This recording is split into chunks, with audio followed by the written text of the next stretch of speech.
Cristo, venho por amor a vocês resumir tudo o que senti durante minha iluminação no deserto e que tentei ensinar aos judeus na Palestina há 2000 anos. Algumas passagens da minha vida foram narradas nas cartas 1, 2 e 3. Se você já leu ou ouviu essas cartas, saberá que é da maior importância para o seu bem-estar compreender que, ainda que meus seguidores tenham criado uma religião que chamaram de cristianismo, fundada sobre histórias de minha vida e ensinamentos, não estou ditando estas cartas para ensinar e confirmar aquilo que eles disseram.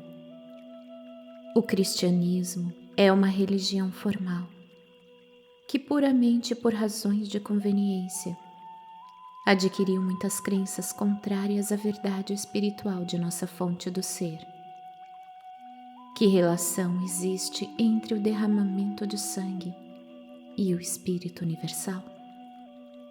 Como vocês agora devem estar percebendo, meus ensinamentos desde o princípio da minha missão na Terra, na Palestina, sempre foram carregados da mais elevada verdade da existência espiritual, sem ter nenhuma relação com os conceitos e racionalizações produzidos pelas mentes humanas.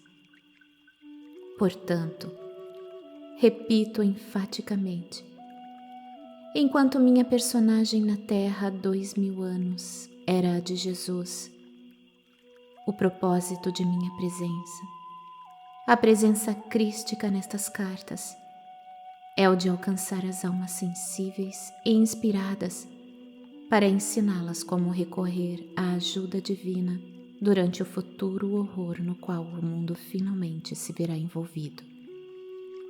Foi por essa razão que meu poderoso desejo de resgatar aqueles que possam receber-me materializou-se na forma da verdade da existência contida nestas cartas.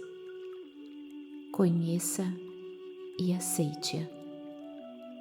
Gostaria que você soubesse e prestasse especial atenção ao fato de que fui aos judeus na Palestina 70 anos antes de Jerusalém ter sido arrasada. Fui aos judeus para dizer que o código de conduta que seguiam não teria nenhum valor quando os tempos difíceis do futuro chegassem e os conduzissem a um mundo hostil. Está registrado em um evangelho que eu chorei de desespero, lamentando o fato de que poderia ter reunido as pessoas, tal como uma galinha reúne os seus pintinhos sob suas asas para protegê-las quando chegasse o tempo da destruição. Mas as pessoas não me ouviram. Em vez disso, seus líderes religiosos preferiram a minha morte. E depois da dispersão dos judeus, quando o templo foi tirado deles, aprenderam algo com essa experiência? Perguntaram-se por que tal catástrofe os tinha apanhado desprevenidos? Não. Continuaram com suas velhas tradições e com a crença em sua superioridade, ainda que repetidas vezes os fatos históricos mostrassem que eles estavam tão sujeitos a desastres quanto os demais. Nesse momento presente, escolhem ainda ignorar as verdades da existência que ensinei na Palestina e fazem recair sobre si as mesmas condições que existiram durante minha vida terrena naquela região. Aonde quer que eles vivam, seus valores materialistas e suas tradições de uma cabeça por um olho estão atraindo para si o sofrimento humano que criaram para outros através dos tempos, por sua arrogância e cobiça. Todo o sofrimento que tiveram foi provocado por eles mesmos. Isto também se aplica àqueles que, por conveniência, aliaram-se aos judeus devido ao seu poder nas esferas financeiras e nos mercados mundiais.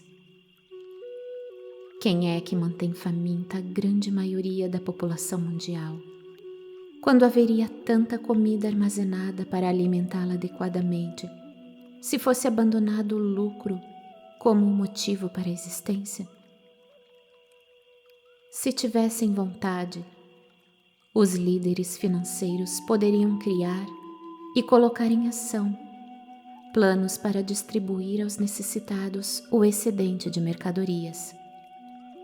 Se o fizessem, encontrariam um universo inteiro respondendo com bênçãos, a economia mundial floresceria e a paz se estabeleceria mundialmente. Porém, antes que isso possa acontecer, aquilo que já tiver sido criado na consciência pelos comportamentos agressivos e degradados no mundo inteiro, deverá se materializar na experiência humana, não como castigo, mas como consequência natural das leis da existência. Esteja certo de que os países que lutam contra a maldade de outros estão simplesmente sofrendo as consequências de suas próprias sementes de consciência e comportamento de anos passados. Portanto, as táticas de garoto valentão, o ataque feroz dos poderosos sobre os fracos, não importando o nível em que o fraco possa parecer intransigente, somente acarretará maiores problemas para os poderosos. Aquilo que sentem como uma provocação de outros e a devastação que estão descarregando em resposta, estão armazenando na consciência com a sua própria devastação futura. Talvez devessem considerar a provocação dos fracos como um alerta para sua própria queda em direção à decadência moral. Como estas pessoas estão constantemente violando as leis da existência, atraindo a destruição com uma intensidade incomparável sobre as cidades e sobre a terra. Minha intenção nesta carta é não apenas resumir tudo o que ensinei e vivi na Palestina, mas também explicar claramente as causas que darão origem à crise mundial que se aproxima, da qual não tratei da última vez em que vim falar à humanidade. Estas cartas foram escritas antes da época mais crucial de sua história. E agora que as provas estão prestes a cair verdadeiramente sobre o mundo, você se perguntará por que não os avisei mais cedo. No entanto, tenho tentado alertar o mundo através de mentes receptivas nos últimos 25 anos, mas nem os meios de comunicação, nem as editoras, nem a televisão dispuseram-se a conceder-me a oportunidade de falar através de meus representantes. Os políticos puderam chegar até você, mas eu, o Cristo, não pude. O motivo disso?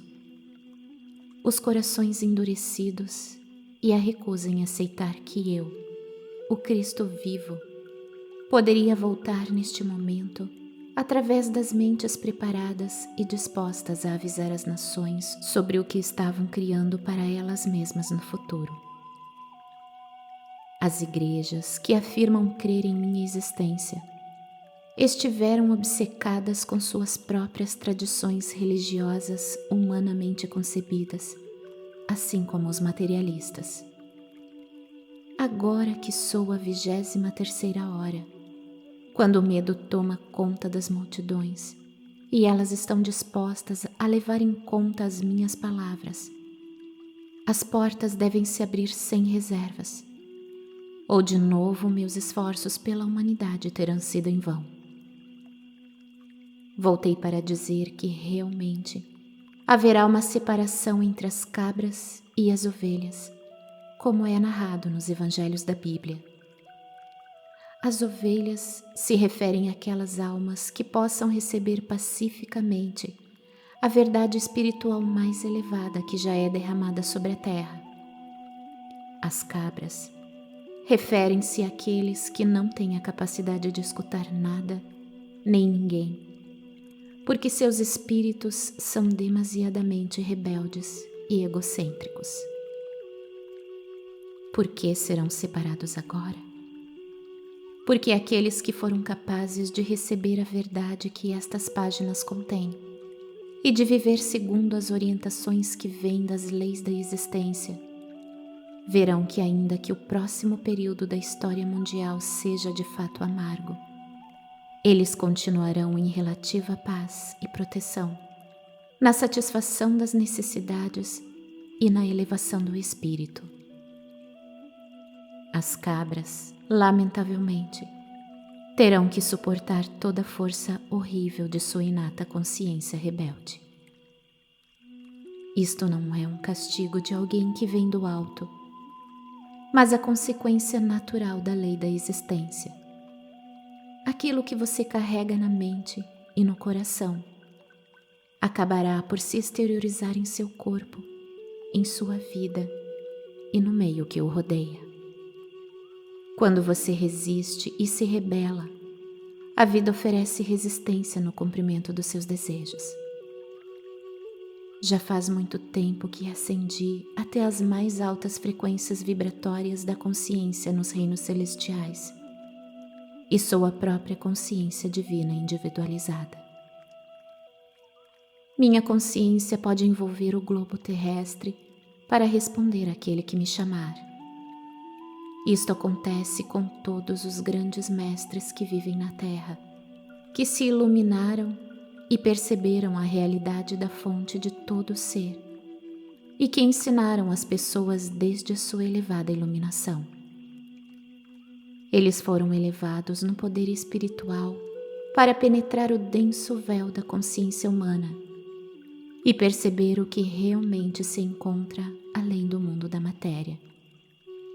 Viram tão claramente quanto permitia sua condição mental prévia, a unidade básica da criação no interior do reino da criatividade em si. Todos eles, depois da transição para a dimensão seguinte da existência, escaparam da roda da reencarnação e alcançaram reinos cada vez mais altos de pura consciência espiritual individual, até os portais da própria consciência universal. Converteram-se em consciência divina individualizada, possuindo o poder e a visão interior da consciência divina. Eles também compartilharam da consciência crística, como eu dizia em uma carta anterior. Eles combinaram as alturas do amor inteligente com as alturas da inteligência amorosa, misturando o poder da vontade com o poder do propósito. Eles são igualmente masculinos e femininos em sua atividade. Eles são a perfeita manifestação de força e nutrição. Eles são o exemplo perfeito daquilo que todos os homens e mulheres deveriam esforçar-se para alcançar. Para alcançar tal perfeição do ser, o espírito humano deve deixar de lado toda divisão e rivalidade. Seja quem for seu profeta declarado, você pode estar certo de que ele é a própria vida e que ele é poderoso dentro da irmandade de todos os grandes mestres. Cada profeta, cada mestre percebeu a mesma realidade e viveu de maneira suficientemente pura para garantir que finalmente alcançará a meta de todo homem, a perfeição no paraíso. É de vital importância que você entenda isso e que perceba que as separações que você fez entre os mestres são totalmente errôneas, porque estamos todos unidos em nossa fonte comum do ser. Somos a irmandade dos seres da vida, cada um manifestando, através de sua individualidade, a mais alta verdade de nossa fonte do ser. Somos iguais em pureza, poder, beleza, grandeza de espírito e amor. Portanto, as ovelhas de qualquer crença religiosa aquelas que tenham evoluído suficientemente na compreensão espiritual da unidade fundamental de sua fonte do ser, devem rapidamente procurar unir-se em igualdade e irmandade em suas cidades e países, estender as mãos e ligar-se aos seus irmãos espirituais ao redor do mundo, sem levar em consideração tudo o que acontece no mundo exterior. Vocês devem transcender suas diferenças religiosas. Cristãos, muçulmanos, sufis, judeus, israelitas, palestinos, hinduístas, budistas e etc., e considerarem a si mesmos igualmente dentro do céu seguro do amor universal e da proteção inteligente universal, em paz consigo mesmos, uns com os outros e com aqueles que estão decididos a lutar até o fim. Somente assim o planeta sobreviverá ao sofrimento que paira sobre a humanidade.